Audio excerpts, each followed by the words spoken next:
The Great American Illusion, written by R. W. Gless, narrated by Christopher Hudspeth. Introduction. Since the conception of this country, we have been gradually losing our freedom. Our Constitution has been distorted into something unrecognizable. If we don't do something to stop it soon, we could lose it all. I hope I can give you some idea about what is happening and about how we can hopefully change it. The rest will be up to you. This once great nation is changing, and as this country changes, so does the story, because the Great American Illusion is a never-ending story. Some historic background. I am a former elected official in California, and I have seen the waste and self-serving attitudes of public servants, and how the government treats the citizens. Most of the people have no idea how our government works or how it's really supposed to work. This is the reason I decided to write a book. I'm going to show you some history and facts so you can get a better idea of what freedom we had and what freedom we lost, and how we can hopefully get some of it back, or at least try to stop the total destruction and keep what little freedom we have left. I was told by a fellow politician that it is better to be the duper than the duped, and unfortunately, that is exactly how many people in the government think. The sad reality is that most elected officials only care about their popularity status and go along to get along with the public servants or serpents. I know a lot of people in elective office think they are the duper, but in reality, they are really the duped, because most of them are controlled and manipulated from the moment they get elected. When I was in office, the city's police chief told me that elected officials come and go, but the city staff will still be here long after. What he basically was telling me was I wasn't going to change anything, because it really was the staff and public employees that called the shots. I may not have really changed the waste and corruption I saw, but I gave them hell on the floor, and the local newspaper had me on the front cover more than any other local politician in the Yuba-Sutter area's history. They relentlessly tried to paint me as a troublemaker. When my term ended and I was planning to get out of California altogether, the paper even depicted me in a cartoon with a loaded truck saying, "I'm out of here." No other local politician had ever been elevated to cartoon character in the opinions page. That was reserved for state and national politicians. But there I was. Well, needless to say, my outspokenness and refusal to give up on my belief in the Bill of Rights sold a lot of local daily newspapers. Their relentless attack on me to try and make me look bad was the reason I decided to start my own newspaper in 1997, called the NorCal Paper. It was a political paper that informed the citizens of the real truth that was going on in our local and state government, such as the corruption of a local mayor, who was investigated by the Yuba County Grand Jury because of the paper trail of illegal real estate activity that the NorCal paper had uncovered. This caused the mayor to resign. There was also a councilman who resigned because of evidence uncovered by the NorCal paper against him of abuse of power. The local daily newspaper would never have reported or even investigated any of this news, and didn't even say a thing until the grand jury report came out basically indicting the mayor. If it would have been me, I would have been crucified. But the mayor was the local daily's fair-haired boy. Sadly, many local newspapers never report the real abuse of power committed by most elected officials because they rely on the legal ads from the city and county, and also because they are adjudicated by the local court as a legally recognized newspaper, so they don't want to upset the powers that be. I think most of you have noticed that a lot of newspapers and media create the news by omission and downright lies. The local Yuba-Sutter daily newspaper eventually went bankrupt and was sold. The city of Marysville is like so many other cities in California and across the nation that are getting close to the same fate, bankruptcy. Yet, people tend to believe the lies of the deceptive politicians and the media with their own agendas, and keep electing people who tell them what they want to hear, and then when they are elected, they don't do what they promised. It has been over 20 years since I first stepped into the political arena as an elected official. I tried to tell people the truth about what is really going on in our government. I soon found out that most people do not want to hear it. They just want to hear the positive things that most of the politicians contrive. Unfortunately, When you refuse to see and hear the negatives, there can never be any real positives, only a dreamy illusion that everything is coming up roses. But if we keep looking through those rose-colored glasses, things will eventually come crashing down and could turn into our worst nightmare. Then it might be too late to do anything about it. It is amazing to me that people do not seem to care about any of the wrongdoings that are going on in our government. Most people just seem to ignore and or just put up with it. It could be because they feel helpless and do not know what to do. We allow our elected leaders to spend way too much on salaries, Cadillac pensions, and health insurance plans for public employees that normally only CEO executives of multi-million-dollar corporations have. There are many cities on the edge of bankruptcy, and their states are following close behind if the elected leaders voted into office do not start conserving the taxpayers' money. The things that most of our politicians spew, such as giving up our freedom for security is okay, and it is not going to hurt us, and everything is going to be just fine, is sadly what many of the people tend to believe. This is why this once much freer nation is headed for total enslavement. Our founding fathers never intended public service to become a permanent get-rich job at the taxpayer's expense. It was never intended that we should have to give up our freedom for the illusion of our security. Thank God not everyone wants to hear lies, and some of you are waking up. This is the real positive that is coming out of the negative situation America is in today. I know that those of you who are starting to wake up are seeing the same things I see. It is looking like our freedom and security will soon come to an end if this country doesn't get back to its intended, limited, republic form of government. One of our founding fathers had foreseen the same thing 226 years ago, at the close of the Constitutional Convention on September 17, 1787.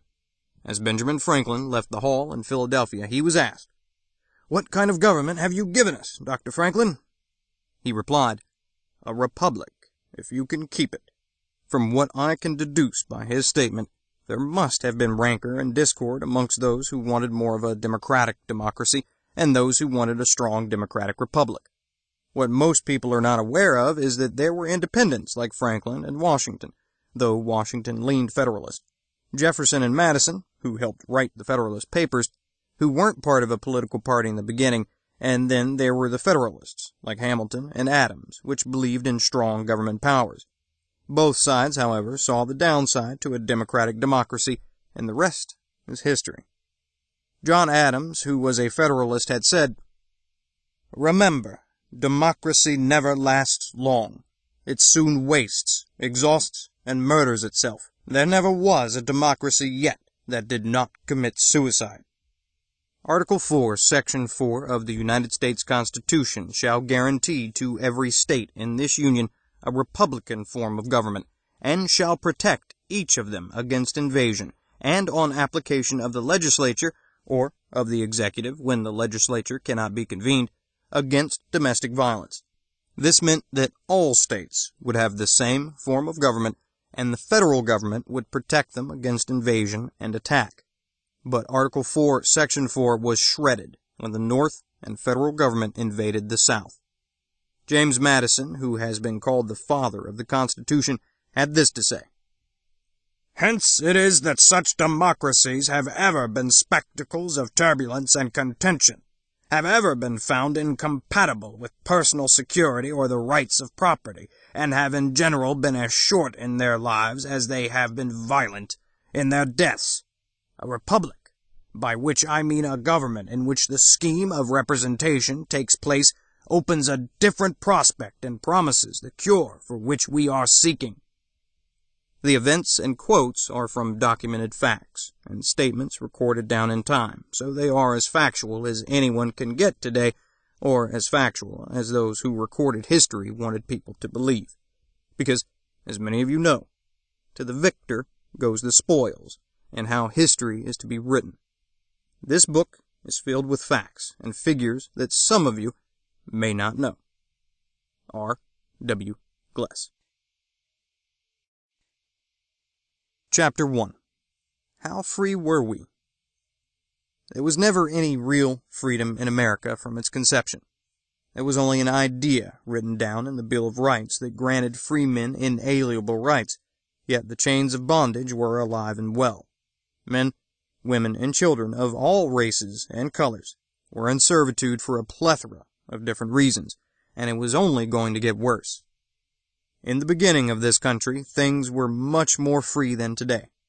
The people didn't have to worry about the dictates of a king, or about paying half of everything they had to a controlling government. They didn't have to worry about over-regulation of everything they owned and everything they did. Times may have been harder, but it was also a much simpler time. The people were able to adapt, to survive, and become self-sufficient. You either lived or died by your own toil and cunning. No one gave you a free ride. Today, Americans resemble ants in a nest and bees in a hive, swarming around the government, catering to their every need, like bees and ants swarm around their queen. I often wonder what our founding fathers would think if they could see how most of our Constitution has become null and void, and how draconian our government has become. I am sure that they would not be happy with how it has all turned out. The beginning of the Revolutionary War wasn't a total rebellion of all the people. Most of the living in the colonies were subservient to the King of England and liked it. What has not been taught in school is that only about 35% of the population was directly involved in fighting the king and his redcoats. About 15% of them were comprised of wealthy colonists that were unhappy with what they saw as excessive taxation. That was arbitrary, and they were really the ones who started the rebellion. The taxes back then were a lot like taxes we see today, but nowhere near to the excesses we see today.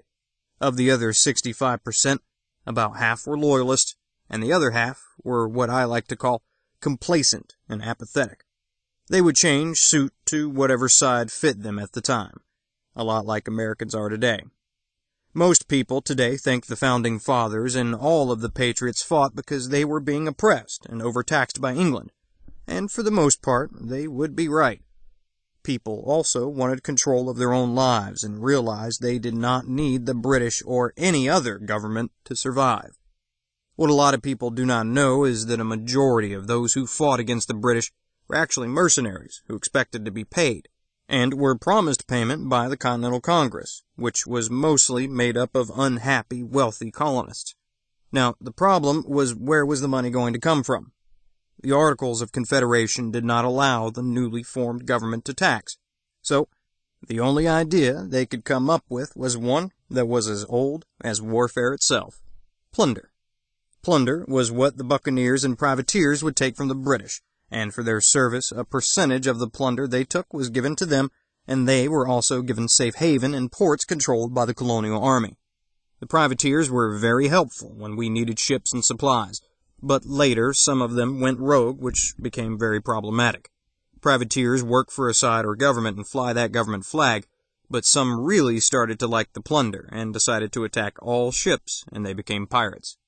The British, on the other side, also used privateers, loyalists, and slaves. In 1775, at the start of what the royal governor, Lord Dunmore of Virginia, saw as a rebellion brewing, issued a proclamation that promised freedom to servants and slaves of all color who were able to bear arms and join the loyalist regiments. The regiment most talked about was his loyalist Ethiopian regiment. About 800 black slaves joined, and they helped beat the Virginia militia at the Battle of Kemp's Landing. They also fought in the Battle of Great Bridge on the Elizabeth River, wearing the motto, "Liberty to Slaves," which they lost. Black colonial slaves were often the first to come forward to volunteer, and a total of 12,000 African Americans served with the British from 1775 to 1783. This forced the Patriot rebels to also offer freedom to those who would serve in the Continental Army. But sadly, many of the promises were reneged upon by both sides. The British also had the largest fleet in the world at the time, and getting supplies from allies like France and Spain at the start of the war was a problem. France finally allied with American colonies February 6, 1778, when Benjamin Franklin went to France and signed the Treaty of Amity and Commerce and the Treaty of Alliance. The Treaty of Amity and Commerce recognized the U.S. as an independent nation and promoted trade between France and America. The second agreement, the Treaty of Alliance, made the fledgling United States and France allies against Great Britain in the Revolutionary War. France decided to back the U.S. in its military efforts until the U.S. had full independence from Great Britain. After that, the treaty required France and the U.S. to work together on any peace agreement. Without the help from France, the U.S. could not have won the Revolutionary War. The Dutch, Spanish, and South Indian Kingdom of Mysore, ruled by the Woodiyar family, also helped us during the war. They saw this as a way to weaken England, but not quite as openly as France did. Even with all the help we had, the war raged on, and the revolution was in jeopardy. Many of the troops demanded payment, and were about to turn and march in on the Continental Congress. General George Washington was not about to let that happen. He stopped the troops from turning by executing their leaders, and then told them that whoever spoke of treason again would meet the same fate. This was the beginning of intimidation by force and threat of death long before this country had won its independence. After America finally won the war, it needed to make good on the promise it made to pay those who helped them defeat the British. The newly formed government had no money and needed to raise some fast before what they fought so hard for fell apart. The USA was deeply in debt. $79 million was owed in total. $54 million was owed by the Continental Congress, and $25 million was owed by the states. The newly elected Secretary of Treasury, Alexander Hamilton, was a staunch Federalist and wanted to create a system that would give power to the federal government to control the states and place the government debt on the citizens. They needed a new set of laws to do that, so the Constitution was created and ratified, replacing the Articles of Confederation that did not give the government power to tax the people. In 1789, the new federal government was created at the behest of Alexander Hamilton, following the ratification of the United States Constitution. There was only one way they could come up with the money fast, and that was taxes. This was the very thing they opposed that the British had done, yet they were about to embark on the same path that would one day pale in comparison. A national democracy or a republic. From the beginning, there were those who wanted a democracy which would have doomed America and our freedom much quicker. But the virtues of a republican form of government prevailed, and it was never totally accepted by the Federalists, who believed in a stronger government-controlled democracy. The Federalists pushed for a national bank, tariffs, and good relations with Britain, and came up with the Jay Treaty that was negotiated in 1794. Hamilton also developed the concept of implied powers, and successfully argued that his interpretation was in the United States Constitution. Their political opponents, the Republicans, led by Thomas Jefferson and James Madison, denounced most of the Federalist policies, especially the national bank and implied powers, which gave the federal government a wider range of powers, and they vehemently attacked the Jay Treaty as a sellout of Republican values to the British monarchy, which is exactly what it was. The Whiskey Tax. The whiskey tax began in 1791, during the presidency of George Washington. Farmers who used their leftover grain and corn to make whiskey to exchange for goods were forced to pay a new tax. The tax was a part of Treasury Secretary Alexander Hamilton's program to increase the federal government's power, to fund the war debt by taxing the citizens of states which had failed to pay. Whiskey tax was not a popular tax at all, and the distillers resisted, many of whom were war veterans that had fought in the Revolutionary War, and were against taxation without local representation and affirmation. Of course, the federal government maintained the taxes were legal under the taxation powers of Congress, but those against the whiskey tax saw this as a major betrayal of what they had fought for by the newly created government. Protest arose and the people violently refused to pay. They used intimidation and threats of another revolution to prevent federal officials from collecting the tax. Resistance came to a head in July 1794, when a U.S. Marshal arrived in western Pennsylvania to serve writs to whiskey distillers who had not paid the excise tax. The people were furious, and more than 500 armed men attacked the fortified home of Tax Inspector General John Melville. President Washington responded by sending peace commissioners to western Pennsylvania to negotiate with the rebels, while at the same time, he called on the state governors to send a militia army to enforce the excise tax, which was later called a luxury tax. 13,000 militiamen were sent by the governors of Virginia, Maryland, New Jersey, and Pennsylvania to put down the rebellion. President Washington rode at the head of the army to suppress those who would not comply and pay the tax. The stage was set for the new American taxation that would bring down freedom by federal government enforcement of any tax or law the federal government deemed legal. The Whiskey Rebellion also demonstrated to the people that the new national government had the willingness and ability to suppress violent resistance to its laws. The whiskey excise tax always remained difficult to collect. However, the event contributed to the quick formation of another political party in the United States, a process that was already underway. But the oppression of the people by the Federalists made those against this oppression move much more quickly. So the newly created Republican Party, which was more like the conservative constitutionalist libertarians of today, was formed by Thomas Jefferson, which opposed Hamilton's Federalist Party because the Federalist policies called for a national bank, tariffs, and they especially opposed any good relations with Britain. This was something Jefferson and Madison strongly disagreed with. After all, we just fought a bloody war with the British, and they despised the Constitution. The Republicans also believed that political parties were divisive and harmful to republicanism.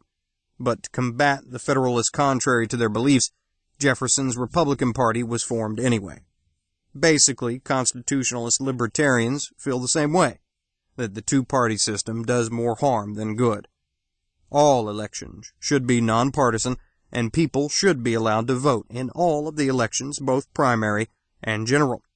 The whiskey tax was repealed in 1802 after Thomas Jefferson's newly named Democratic-Republican Party won the election against Federalist John Adams, who was the only Federalist ever elected.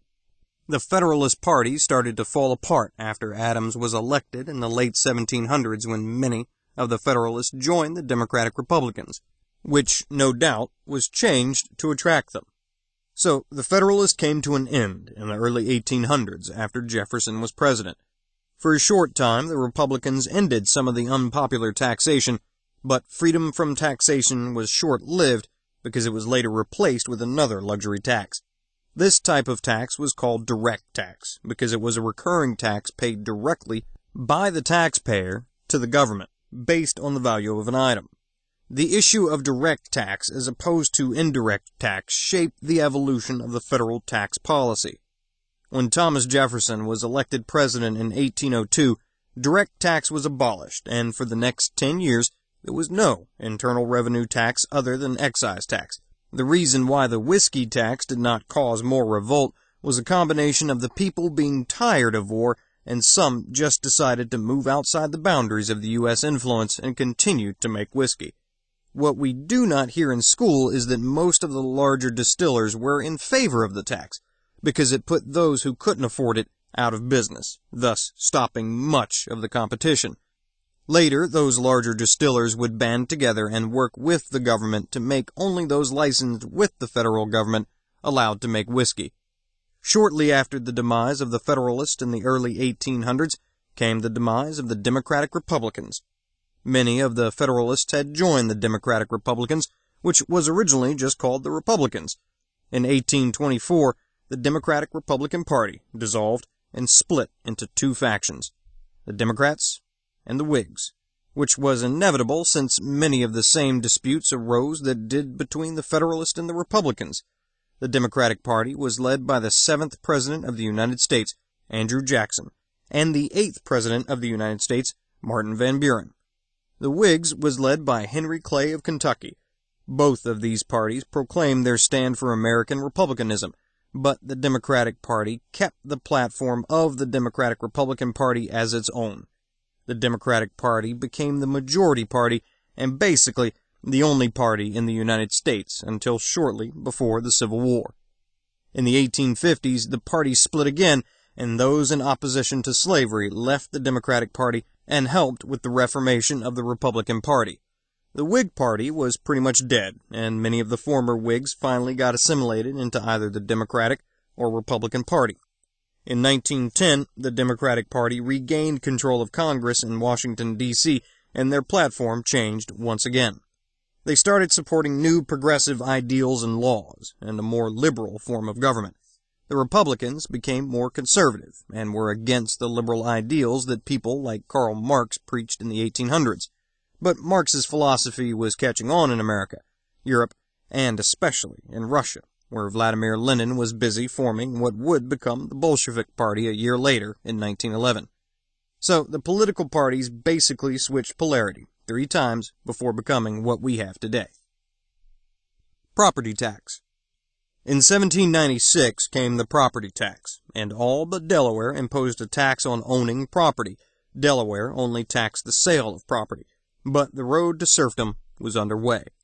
Property tax was another British tax that many fought against during the Revolutionary War, and now the new American government was doing the same to the citizens. The citizens didn't mind it quite as much since it was staying in America and not going to the king. They were worried, however, because the king could take property from subjects whenever he wanted. So many did speak out against this tax, but were told the Fifth Amendment protected them against the government taking their property without just cause and compensation. Text of the Fifth Amendment passed on December 15, 1791. No person shall be held to answer for a capital or otherwise infamous crime unless on a presentment or indictment of a grand jury, except in cases arising in the land or naval forces or in the militia, when in actual service in time of war or public danger. Nor shall any person be subject for the same offense to be twice put in jeopardy of life or limb, nor shall be compelled in any criminal case to be a witness against himself, nor be deprived of life, liberty, or property without due process of law. Nor shall private property be taken for public use without just compensation. They were also told it was necessary because the state had to document the ownership of the land and record who owned what land, so there was no dispute over ownership, and that required paying someone to do that. This gave property value, and gave proof of ownership to whoever had the deed. So then a value could be placed on that property, and compensation would be paid for that property, and the government could recognize the property and who the owners were. This type of record-keeping has been done for thousands of years as a way of keeping track of land parcels and the owners. Otherwise, anyone could claim they own something and try to sell it to someone else without really owning anything. This also gives the rightful owners help from the government or rulers when someone tries to take the property without compensation. So it is helpful to people who worked hard to create a home, farm, ranch, or business, put a value on that property, and be able to protect it by showing title with a legally recognized deed. Unfortunately, this once beneficial record-keeping practice and acknowledgement of property ownership has been distorted into all-out theft by the government of today, and this happened because the citizens allowed it to become an excuse for the better good of society, i.e., eminent domain and failing to pay property tax. Taking something from one person and giving it to another you deem more worthy is exactly what the King of England had done to the colonists, and exactly what dictators and the communist and social fascists do to their citizens. Thomas Jefferson wrote regarding the General Welfare Clause, to take from one because it is thought his own industry and that of his father has acquired too much in order to spare to others who, or whose fathers, have not exercised equal industry and skill, is to violate arbitrarily the first principles of association, to guarantee to everyone a free exercise of his industry and the fruits acquired by it. In short, if you worked hard to obtain your property and built a home, farm, ranch, or any business or industry, etc., you should not have to share it with anyone, especially lazy people who do not want to work and expect something for nothing. As America grew, there were states and territories that had no property tax, and families could live on that land all their lives and then pass it on to their children without the fear of the government taking it from them for failure to pay a tax for something they had worked so hard to create. Today, all states have property tax, So you really do not own anything anymore. You just rent it from the government. If you fail to pay the government for your property, they can take it from you, just as the King of England and his governors had done to the colonists. The right of ownership is no right at all in America today. It is a privilege granted by the government as long as you can afford to pay them rent for it. Income tax. From 1791 to 1802, the United States government was supported by internal taxes on carriages, wagons, distilled spirits, refined sugar, tobacco, and snuff, property sold at auction, corporate bonds, and slaves, which were considered a luxury tax on the wealthy. But as the government grew, so did its need for more revenue, and as the new war with the British approached, new taxes were proposed that all Americans would have to pay. The War of 1812 added sales tax on gold, silverware, jewelry, and watches. The whiskey tax, which had come to an end 10 years prior, was replaced with other luxury taxes. In 1817, Congress did away with all internal tariff tax, which relied on tariffs of imported goods from one state to another to provide money for running the government.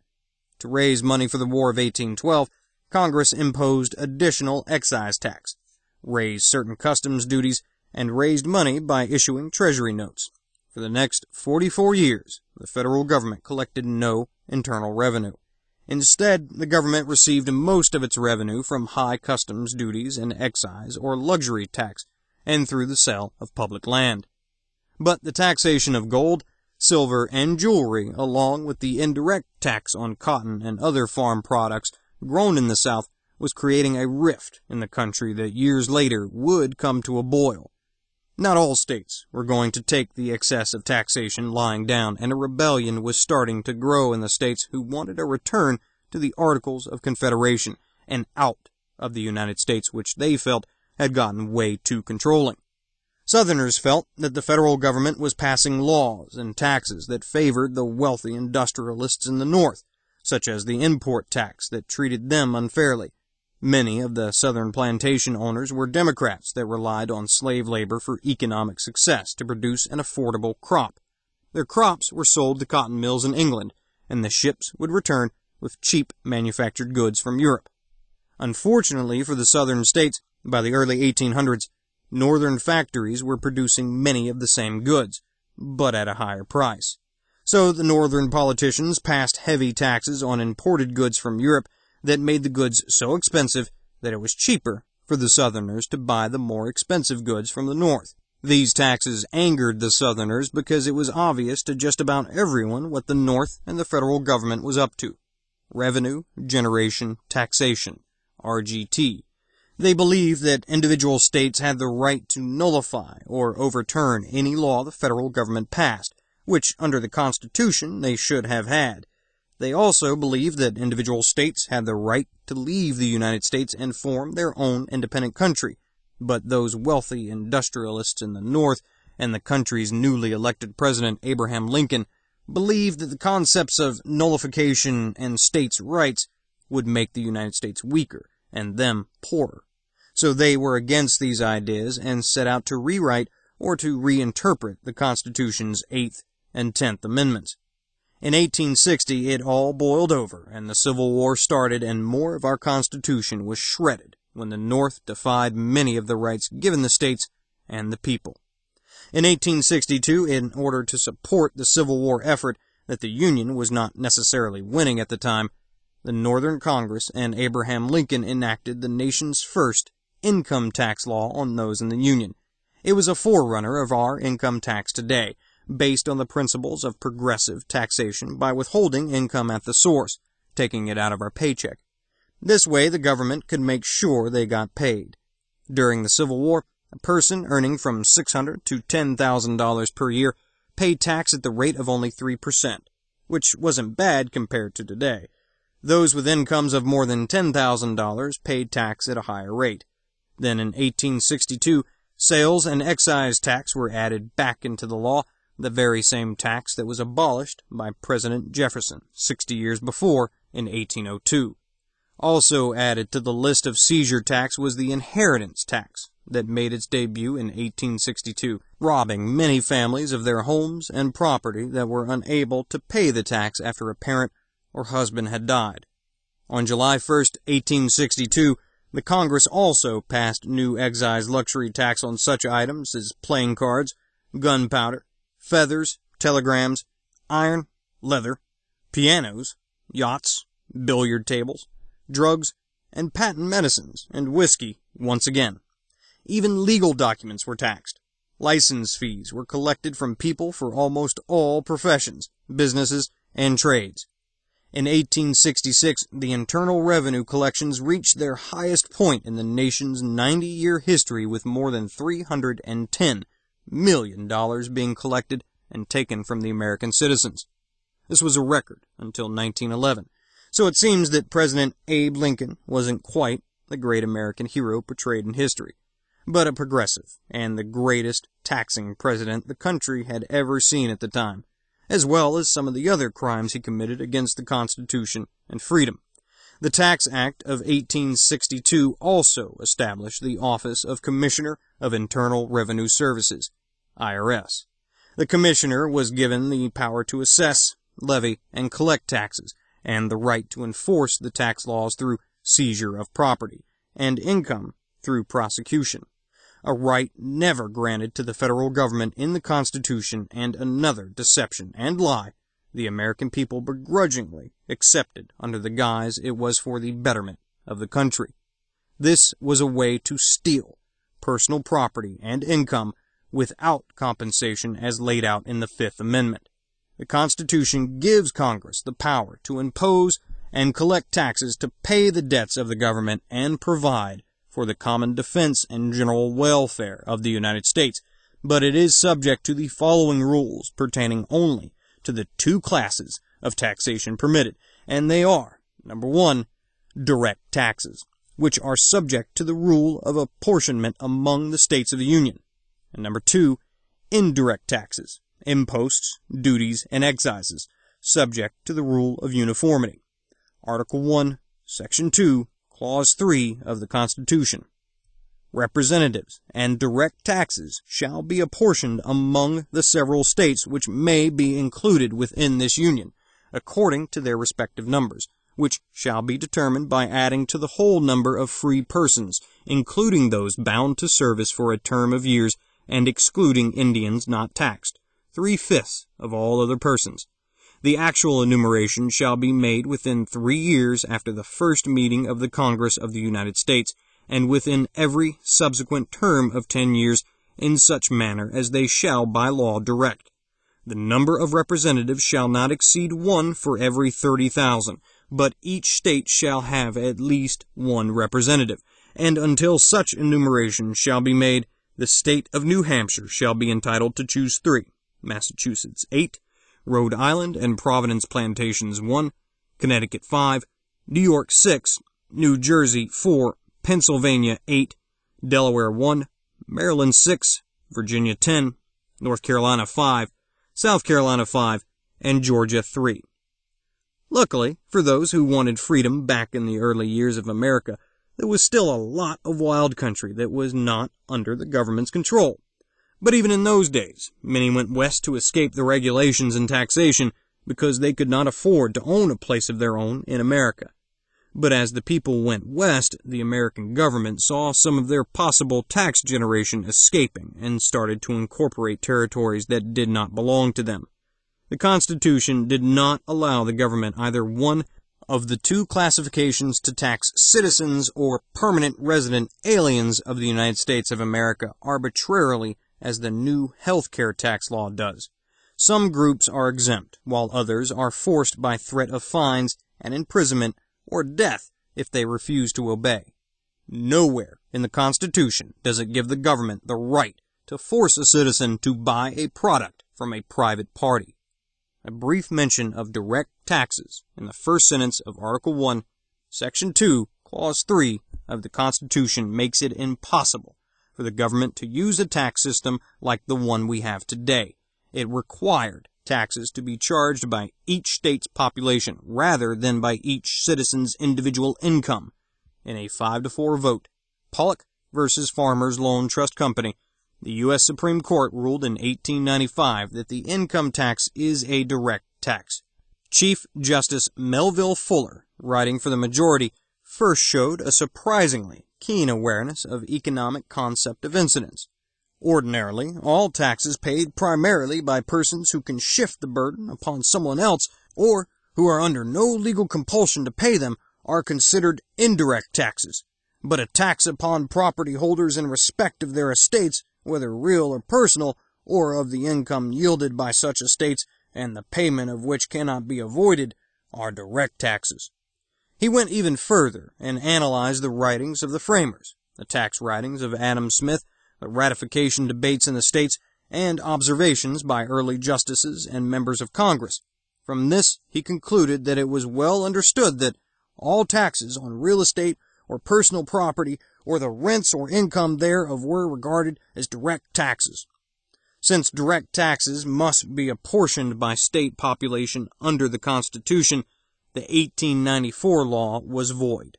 While admitting that such a method of imposing income taxes would be considered unfair by many, its purpose was to restrain the exercise of the power of direct taxation to extraordinary emergencies and to prevent an attack upon accumulated property by mere force of numbers. So those in power under the presidencies of Republicans Theodore Roosevelt, 1901 to 1909, William H. Taft, 1909 to 1913, and Democrat Woodrow Wilson, 1913 to 1921, did what other presidents did to get what they wanted, and that was to cut out the part of our Constitution they didn't like. Since our president appoints the Supreme Court justice and the House and Senate approve those Supreme Court justices, they try to appoint people who think like they do, to make us believe that they are interpreting the Constitution legally. But this was nothing more than an illusion, and the 16th Amendment was finally passed in 1913 to get rid of those pesky constitutional requirements, making it possible for the government to create the modern income tax system we now have.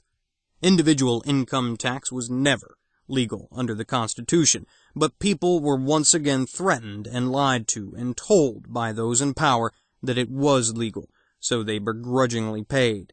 There were still constitutionalists on the Supreme Court 94 years ago who would later rule against the 16th Amendment, but unfortunately it was ignored, just like our supposed representatives do today if they don't like a law or ruling. Sadly, the populace of the United States was never able to directly vote on this, nor did the required 3/4 of the states sign off on this, and it was a proven fact. Because of that one citizen, Bill Benson, would challenge it almost 90 years later.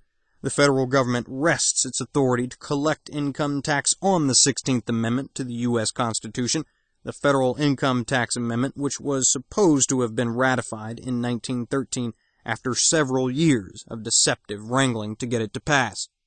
The 16th Amendment to the Constitution of the United States of America. The Congress shall have power to lay and collect taxes on incomes from whatever source derived, without apportionment among the several states and without regard to any census or enumeration. After an extensive, year-long nationwide research project, in 1984, William J. Benson discovered that the 16th Amendment was not ratified by the legally required 3/4 of the states, and that Secretary of State Philander Knox had fraudulently declared ratification.